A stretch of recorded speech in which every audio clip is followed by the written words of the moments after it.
Following the police fatal shooting of 2 men last week, their relatives continue to hope for a reasonable outcome. Their brother is also defending the men's characters, refuting claims on social media. Trishagaye Kelly has this follow-up.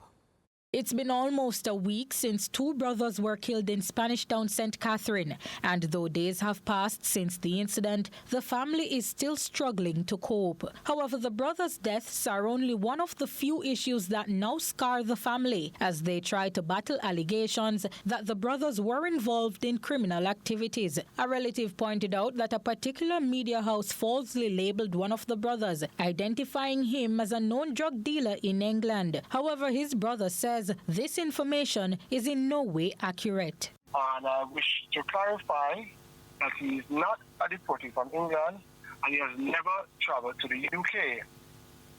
Right? He has never traveled to the UK before. And because when he applied for his passport, he later learned that his identity was stolen. Right? So that's when the investigation started, and he was the process was placed on hold because we were doing the investigation and everything. The process was completed approximately 2 weeks before the incident. He also says the circulation of various accusations online have forced them to prove their relatives' innocence at the time of the incident.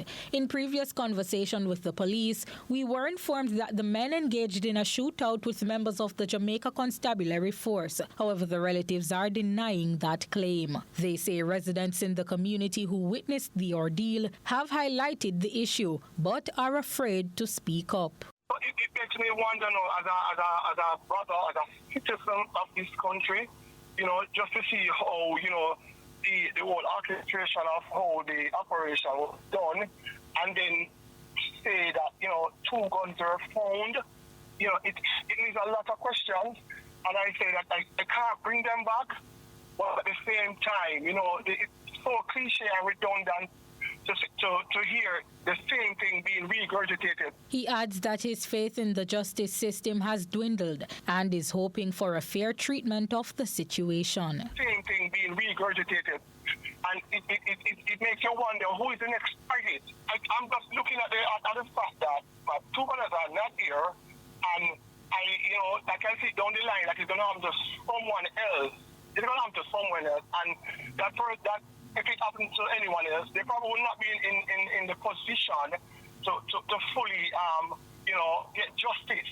So it has to stop somewhere. The relative says the police have since visited the community and the family, but he believes there's very little hope in finding justice. Trishagaye Kelly, CVM News.